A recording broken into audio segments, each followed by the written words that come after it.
Graça e paz, a paz de Deus, Shalom Adonai, boa noite. Hoje, domingo 15 de março de 2026, pode ser também bom dia ou boa tarde, né? Talvez você está assistindo a gravação no YouTube. Meu nome é Júlio Ronque, estou pastor aqui na Igreja Metodista Livre de São José do Rio Preto. Pega o tema aí, ó. A alegria que nasce da graça. Hoje o tema é sobre a alegria. A alegria que nasce da graça desse Deus maravilhoso. Hoje é o quarto domingo da quaresma. Em latim é o Domingo Laetare. Bonito, né? Domingo Laetare. Aí depois eu vou explicar por que chama Laetare, tá bom? É em latim, Domingo Laetare. Nós estamos no quarto domingo da quaresma. E hoje eu vou fazer aquele monte de jabá, aquela propaganda toda, né? Sai aqui embaixo, primeiro, nosso site, www.metodistalivre.org. Entra lá, no nosso site tem o nosso canal, tem alguns cultos antigos, tem música, tem louvor, tem também muitos cultos online em MP3. Às vezes você não tem como assistir o culto no YouTube, coloca lá, dá play, você fica só ouvindo no fone de ouvido, tem como você até desligar a tela do celular e vai ficar tocando. São mais de 400 pregações que tem lá em MP3 para você, www.metodistalivre.org. Depois vai sair aqui do lado, eu já deixo um convite para você vir nos fazer uma visita na rua Fritz Jacó, número 1008, no bairro Boa Vista, esquina com a rua Pedro Amaral. Sai aqui do nosso lado no YouTube o QR Code para você visualizar com o seu celular e abrir o GPS para você chegar no Maps, com o Google Maps, até aqui na nossa igreja, todo domingo, 19 horas, tá bom? E também vai sair aqui do lado o nosso contato das principais redes sociais, @IMEL Rio Preto, ou Igreja Metodista Livre Rio Preto. Estamos no YouTube, no Instagram, no Facebook, nas principais redes sociais. Sai aqui do nosso lado esse nosso contato. E também sai aqui do lado, durante a pregação, um QR Code com o nosso Pix. Então, às vezes, você sente no coração, durante essa mensagem, abençoar o trabalho, de qualquer maneira, de qualquer valor. Por favor, sinta-se à vontade. Não é obrigatório, não é um comando, não é uma ordem. Pelo contrário, é um convite para você poder abençoar o nosso trabalho. O Pix vai estar saindo aqui do lado também, o QR Code, e ele vai estar saindo durante toda a mensagem, tá bom? No YouTube, tá? Quem está ao vivo pelo Facebook não sai nada disso, tá bom? Você pelo Facebook ao vivo, a gente ainda não tem esse dispositivo, né? Para ter aqui um computador, pra gente, dá para fazer, irmãos, mas a gente tem que ter estrutura. Então, ao vivo não sai, mas depois, durante a semana, tem um irmãozinho lá que faz um corte disso tudo, perde 1 hora da vida dele, 1h30, e faz esse corte bonito e dá esse trabalho que fica show de bola lá no YouTube, que você assiste todas as nossas pregações, tudo que acontece na igreja, tem lá no nosso YouTube as mensagens. Vamos parar então? Oh, glória a Deus. Paz do Senhor, meu querido. A alegria que nasce da graça. Irmãos, hoje é o quarto domingo de quaresma. Hoje nós chamamos de domingo Laetare, né? Laetare em latim. Então o primeiro domingo foi 23 de fevereiro. Na sequência da quaresma, a gente fala essa semana sobre as tentações, tá bom? É um calendário que a gente segue sobre a quaresma, tá? Depois, no dia 1º de março, é o segundo domingo, a gente vai falar sobre a transfiguração, ou seja, a divindade dele, ele sendo o próprio Deus. Depois, no 8 de março, nós falamos o terceiro domingo, que é um chamado a toda a igreja para a conversão. É um chamado para as pessoas para voltarem-se para Deus. E hoje, o quarto domingo, é o domingo da alegria. Por isso que chama Laetare, no latim é alegria. Olha que legal. Domingo da alegria, que é o domingo Laetare. Depois nós vamos ter o próximo domingo, que é a aproximação da paixão. Depois nós vamos ter no outro domingo, que vai ser o dia 29, o domingo de Ramos.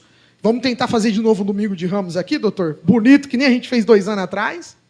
E depois, no domingo, dia... eu acho que é 5/4, né, que vai ser, é isso, se eu não me engano? Primeiro domingo de abril. Nosso culto, inclusive, será de manhã. Tá bom? Nós vamos fazer um culto aqui pela manhã. A gente ainda não resolveu se vai ser às 9, se vai ser às 10. Mas eu acredito que às 9 é melhor, porque dá tempo depois para as pessoas poderem ir para casa. Às vezes quer passar com a família, né? Não sei se a gente vai permanecer aqui para o almoço. Então, Estamos ainda vendo Cajuade. Depois, durante a semana, eu vou conversar com a diretoria da igreja.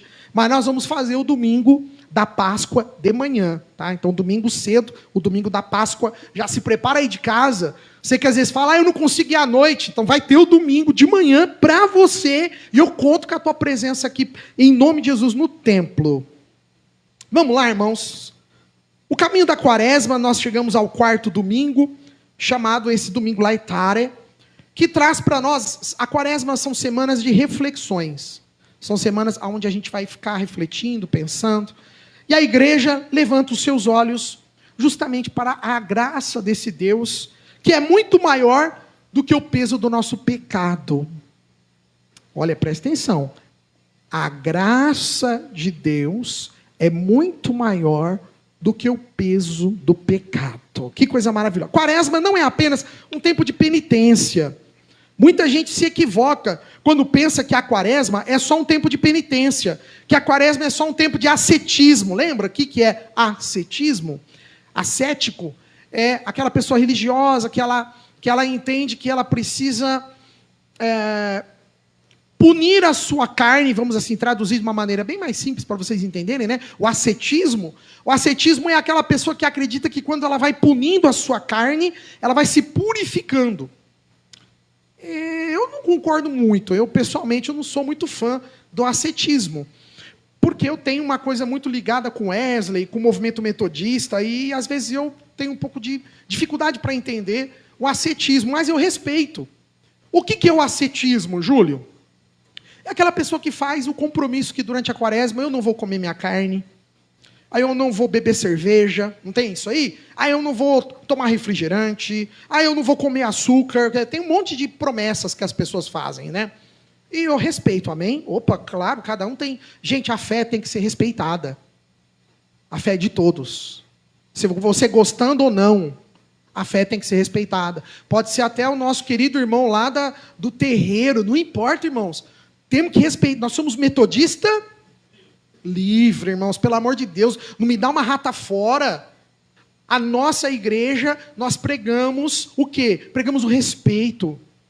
Então não tem esse negócio de ficar... Irmãos, as religiões têm que se respeitarem. Porque o único jeito de nós sermos respeitados é a gente respeitando o próximo. Então não adianta a gente ser aquele cristão ignorante, não. A metodista livre não prega isso. Se tem algum metodista livre dessa maneira, ele está fora do contexto do nosso manual da igreja. Ele não está de acordo com o nosso livro de disciplina, porque a igreja metodista livre não é assim. Então, a gente tem que respeitar, mas eu tenho dificuldade para entender o ascetismo, sabe? Eu tenho uma certa dificuldade, mas amém, respeito. Às vezes a pessoa ela precisa daquele simbolismo para ela expressar a fé dela, ou talvez a gratidão. Amém, irmãos. Tem muitos tipos de ascetismo. Tem a pessoa que ela faz não só a restrição alimentar, mas tem aquela pessoa que faz a sua promessa. Olha, eu vou em tal lugar pagar a minha promessa. É um ascetismo. É uma forma de ascetismo. Aí eu vou fazer nós temos aqui na nossa região mesmo, né? As pessoas que fazem aquela caminhada que vai até lá nos Castores. Irmãos, é uma forma de ascetismo. Você fazer essa caminhada, essa peregrinação. E nós temos que respeitar. Amém. E até bom que cuida da saúde, né? Já está fazendo exercício. Está vendo que benção? Então, nós não podemos ser uma igreja de ignorantes. Aí porque a pessoa faz aquilo, a gente debochar. Para. Metodista livre não pode debochar da fé do próximo. Como nós queremos que o próximo também respeite a nossa fé. Então, por favor, tá? E aí, a quaresma não é apenas essa penitência. Tem muita gente que vê esses 40 dias como 40 dias sofridos. Ele extravasou lá no carnaval, ele comeu à vontade, ele bebeu à vontade, ele fez tudo que ele queria no carnaval, e aí ele faz desses 40 dias a sua penitência. Ok, nós respeitamos, mas há um equívoco, porque a quaresma não é apenas penitência. A quaresma, na verdade, olha que bonito que eu achei isso nos livros, ela é um caminho de retorno à alegria da salvação. A quaresma é um caminho a ser seguido. Não é apenas sofrimento.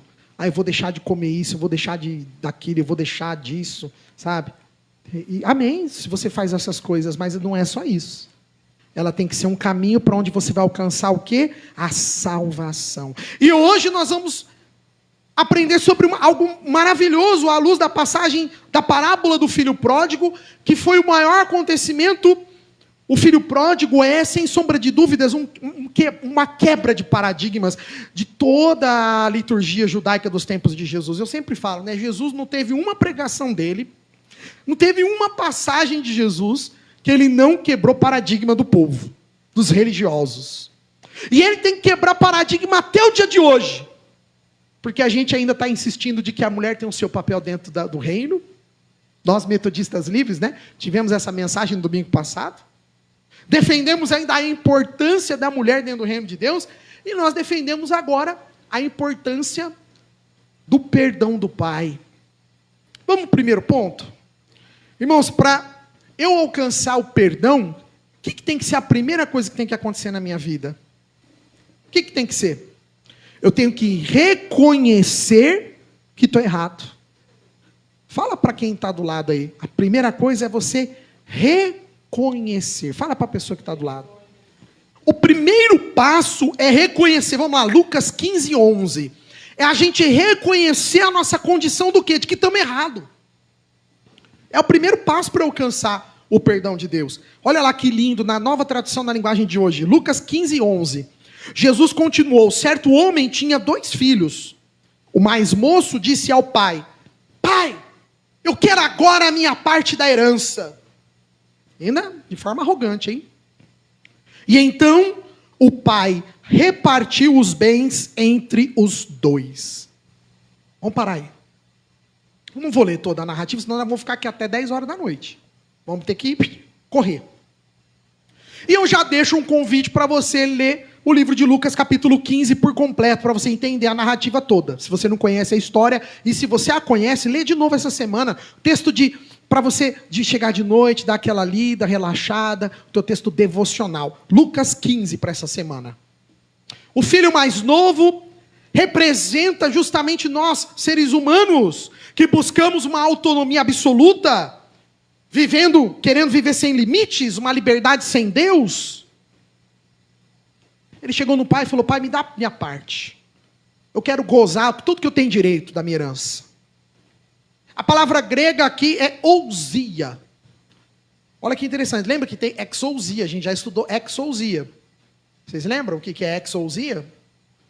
Dunamis e exousia, né? Que era poder e autoridade. E olha que legal, ousia, que tem um sentido de patrimônio, bens, substância. No pensamento aqui semítico, ou seja, no pensamento dos semitas, ou seja, dos judeus daquele tempo na Palestina, quando um filho pedisse a herança do pai, ainda em vida, era, na verdade, um ato extremamente ofensivo. Bom, e é até o dia de hoje, né? Um ato extremamente ofensivo. Era como se dissesse para o pai que ele já estava morto. Assim, esse texto de Jesus revela para nós algo profundo a respeito do pecado. Que pecar é desejar viver como se Deus não existisse, como se Deus não fosse necessário. E não é um pouco o jeito que as pessoas estão vivendo hoje em dia? Eu vivo do jeito que eu quero.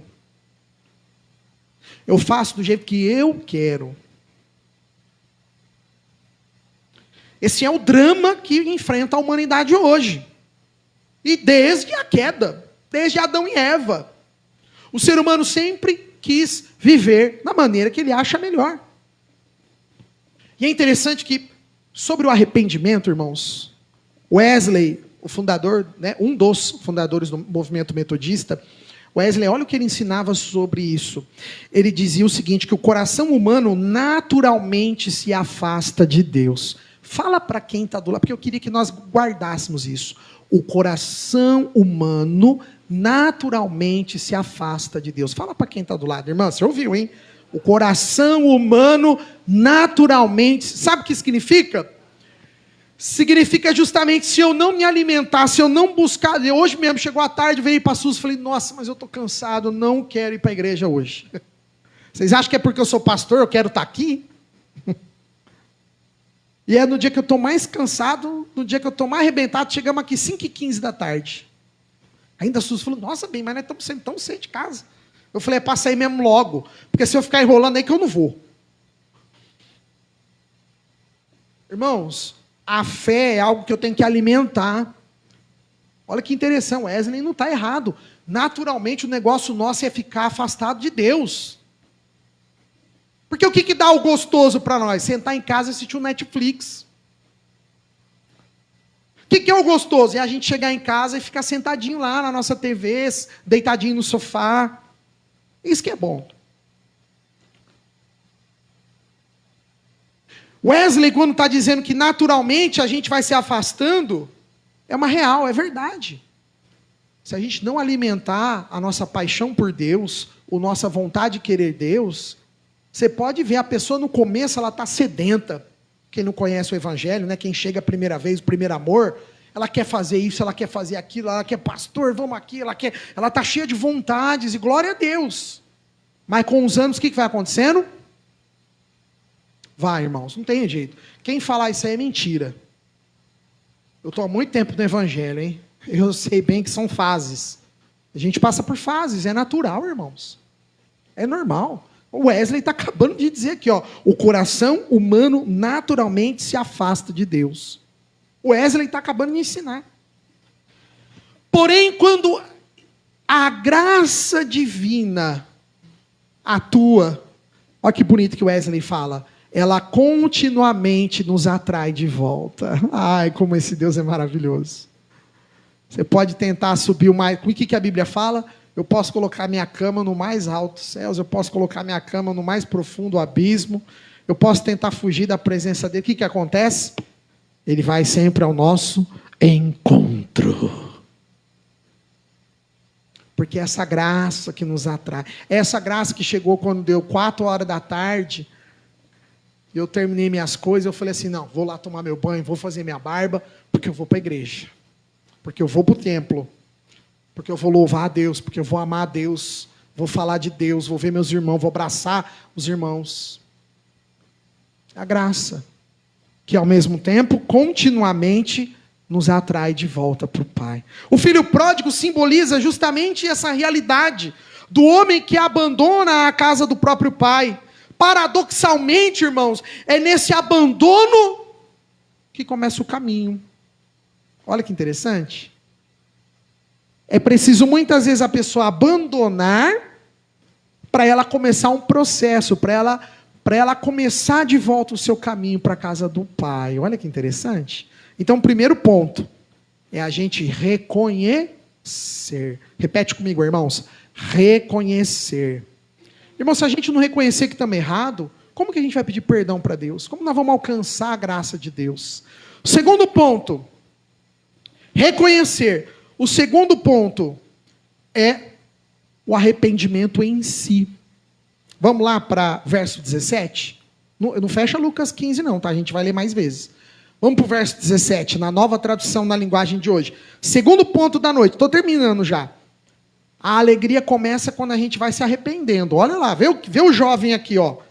Lucas 15, 17. Caindo em si, ele pensou, olha lá, ó, o filho mais novo começou a pensar. Quantos trabalhadores do meu pai têm comida de sobra? E eu estou aqui morrendo de fome? Irmãos, a gente lembra dessa história. O que chegou a acontecer com esse jovem? Exatamente, isso aí, Zé. O doutor acabou de dizer. Na Bíblia relata que ele comia as bolotas, né? Tem gente que falava que era o cocô do porco. Não é não, irmãos. É a comida que o próprio porco comia. As bolotas, ou seja, hoje a gente falaria a lavagem, como o doutor disse. Aquele jovem gastou tudo, teve uma vida dissoluta, a gente sabe, né? Porque está aí na narrativa de Lucas 15. Depois você lê na tua casa, larga a mão de ter preguiça, lê lá, estuda. Aí a gente vai ver que ele teve vida dissoluta, gastou tudo. E aí ele chegou no fundo do poço, tinha que trabalhar, tinha que sobreviver, senão ele morria de fome. E aí ele foi trabalhar com porcos. Irmãos, começa a entender uma coisa, irmãos. Na cultura dos judeus, o porco, o animal, né, o suíno, era o pior bicho que tinha para a cultura dos judeus. Eles não gostavam de suíno. Era um negócio assim difícil para lidar. Tanto é que os suínos, você vê que eles tinha as proibições na lei. Tinha proibições com relação a comer os animais de pata fendida.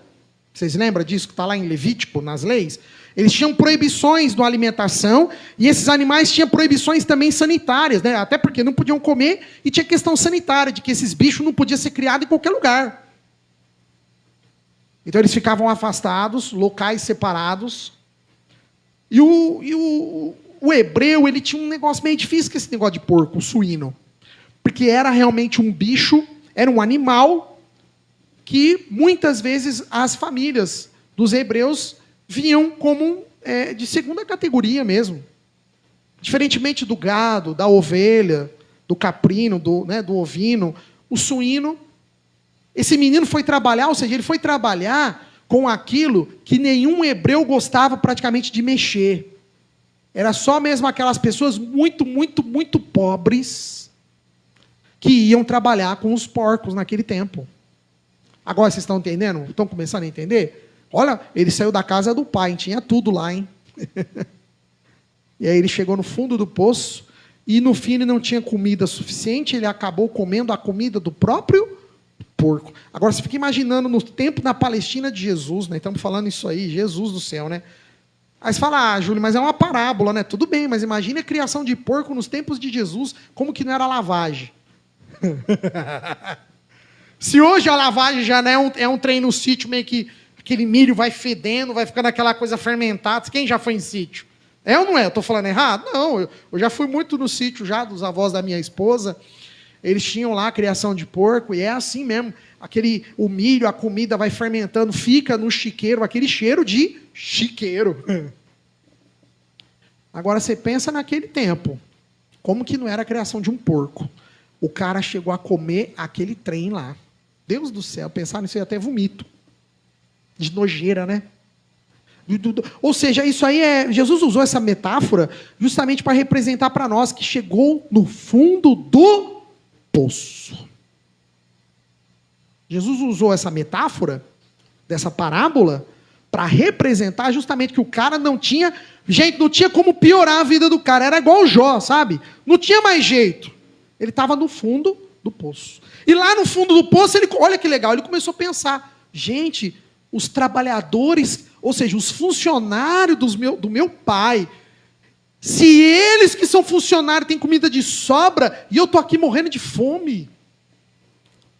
A expressão aqui que ele usa, no grego, voltando a si mesmo, olha que interessante. Isso significa que ele recuperou a consciência espiritual dele, irmãos. A consciência espiritual dele estava perdida. Por quê? Porque ele ficou vislumbrado com o dinheiro que o pai deu e foi gastar. Foi viver uma vida totalmente dissoluta. O pecado produz justamente isso na cabeça da pessoa. O pecado, ele traz essa alienação ao ser humano. Ele sai da realidade. Só que aí quando ele acorda, é tarde demais. Tarde demais. Por isso que o arrependimento é um despertar espiritual.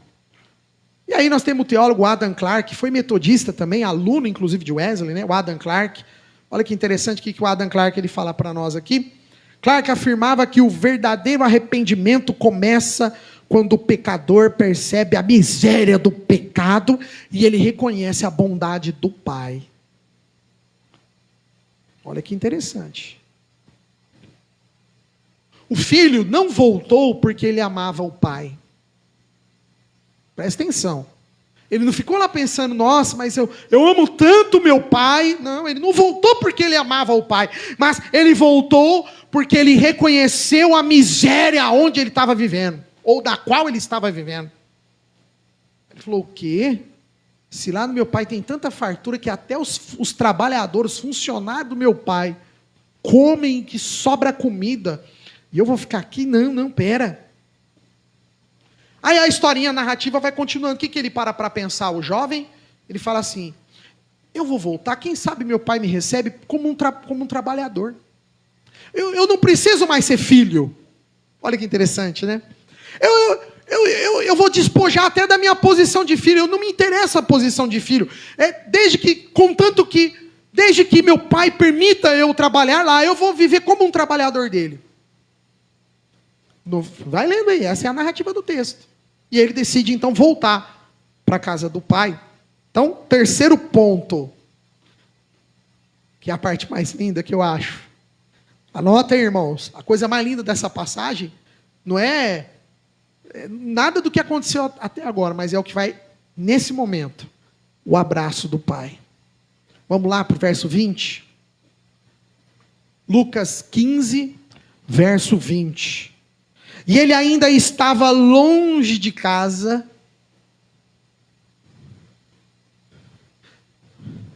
quando o pai o avistou,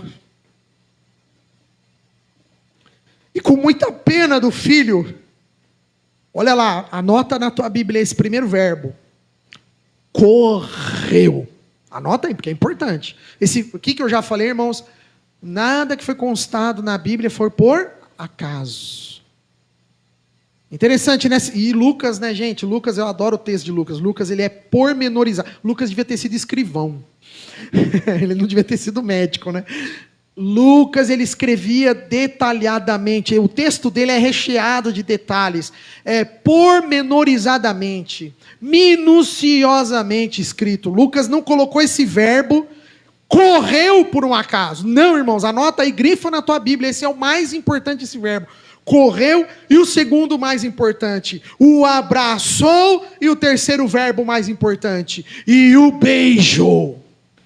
É o ponto central dessa parábola de Jesus, é o coração do Pai. Jamais, naquele tempo na Palestina, jamais um chefe de família iria correr. Entendeu? Era igual o vô da Suzy. Eu nunca vi o vô da Suzy de short. Quem tem assim um vozinho na família, uma pessoa dos tempos antigos mesmo, você pode ver, eles não tinham o costume de só calça. Se ele está na frente das pessoas, pelo menos os avós da Suzy eram assim, né? Eles não usavam, nada de jeito nenhum. Eu nunca vi os avós da Suzy de short. Nunca vi. Era sempre de calça. Não importa se era calça jeans, se era calça social, tava sarja, o que for. Estava sempre de calça. É cultura, né? É o jeito daquele povo antigo, irmãos. E a mesma, eu tô falando isso para você poder fazer essa associação. E a mesma coisa, você nunca iria ver um chefe de família correr naquele tempo. É a mesma coisa. Nunca você ia ver. E você imagina, né? Eles usavam aquelas vestimentas que primeiro que não tinha calça. A calça é uma vestimenta atual, contemporânea, né? Depois feita na Revolução Industrial, para o trabalhador poder trabalhar melhor, para ele render mais na fábrica. Então a calça não tinha naquele tempo, irmão. Não era do jeito que nós estamos vendo aqui a calça. Então as vestimentas naquele tempo era difícil, né? Você imagina, já pensou um velho, um senhor naquele tempo sair correndo em direção ao filho? Você nunca ia ver isso. Então houve um motivo para Lucas ter que fazer questão de colocar: o pai corre ao encontro do filho. A palavra central desse verso é que o pai teve compaixão. No grego, esplanknist. Nossa, parece alemão estranho, hein? Que vem da palavra, ele vem do radical chamado esplankna, que significa entranhas. Olha que legal, né? O grego é legal para você vai entendendo a etimologia das palavras, né? Essa palavra significa literalmente uma emoção profunda, aquela comoção visceral, é aquele sentimento que você não consegue segurar. Portanto, o texto ele indica uma compaixão. O teólogo presbiteriano Albert Burns, ele destaca o fato de que nessa parábola o pai recebe o filho não com frieza, mas ele recebe o filho com alegria. Por isso que esse domingo é chamado de domingo laetera, ou domingo da alegria. E eu não estou tão alegre assim, né? É tão difícil pregar, irmãos, quando por dentro você está moído. Porque a alegria do evangelho, ela não nasce da perfeição humana, mas ela nasce da graça divina que restaura aquele que está perdido, o pecador. Que nesse quarto domingo, irmãos, nós possamos compreender que é a alegria da graça. Talvez eu e você sejamos esse filho pródigo, hein? Talvez eu e você estejamos na posição hoje de um pai, de perdoar alguém, de receber alguém. Eu não sei a condição que você está. Obrigado, Jaconisa. Eu não sei a condição que você se encontra. Talvez você está na condição do filho mais velho. Quando eu preguei, já preguei essa passagem do filho pródigo umas 3 vezes, se eu não me engano. E numa delas eu dei uma ênfase, eu dei justamente um destaque na questão do filho mais velho, que ficou todo enciumado, né? Olha lá, o meu pai, olha que desaforo. Agora pôs anel na mão dele, mandou pôr uma sandália, né? Lembra, tem todos os sinais isso, o anel, a sandália, a roupa nova. Na minha pregação tem lá, e eu acho que essa pregação tem lá nos áudios, do filho pródigo, deve ter lá no site. Tem os sinais que ele vai dando. Poxa, mas meu pai mandou pôr um anel novo, mandou colocar uma sandália nova nele, mandou colocar uma roupa nova nesse salafrário. E eu que estou aqui todos esses anos aguentando o tranco, meu pai não manda matar sequer um cabritinho para ele, mandou matar o melhor novilho que tinha. E para mim, meu pai não matou nem um cabritinho para fazer uma festa. Será que você é o filho mais velho? E aí? Será que a gente é o filho mais novo? Estamos chegando arrependido? E aí? Todos nós podemos, irmãos, nos afastar de Deus. Todos nós estamos suscetíveis a nos afastarmos de Deus. Todos nós estamos a qualquer momento, irmãos. Só que lembre-se que a todo instante Deus continua nos levando ao arrependimento. Aleluia. E o Pai sempre corre ao encontro daquele que retorna aos seus braços. Glória a Deus. Assim mesmo, em meio ao período da quaresma, que é um período muitas vezes que vemos como penitencial, não se esqueça que também é um período de alegria, de salvação. Eu achei tão bonita essa frase, porque a cruz não é o fim da história. Às vezes nós estamos tão com as coisas da igreja e tal, não, porque eu preciso alcançar, eu preciso chegar, eu preciso fazer, irmãos. O evangelho, eu já volto a dizer, tem o meu amigo Luciano, que sempre fala dessa maneira, e volto a dizer, evangelho é jornada. É igual quando a gente viaja. Ontem mesmo nós fomos em Ibirá buscar água, e eu estou tentando criar a memória afetiva nos meus filhos. Nossa, e é difícil, porque eu ia lá com a minha mãe, com meu pai, com a minha família. Eu vou e volto chorando, né? Porque criou memória afetiva. Para mim é um lugar muito especial. E às vezes a gente pega a rodovia, a gente pega a estrada, a gente sai correndo, quer chegar logo. Não é assim? E às vezes na vida espiritual a gente está do mesmo jeito. Você sai correndo, você quer chegar logo. Irmãos, não tem linha de chegada. É jornada. Está entendendo, irmã? Foi igual eu fui ontem, parecia que eu não queria chegar, e eu comentando com o Isaac, filho, e foi essa história, uma vez teu avô, no carro, que nós tínhamos uma variante, que tinha um buraco assim, no assoalho, André. E você vê, nós era tão felizes, né? Não se preocupava com cinto, não tinha nada de...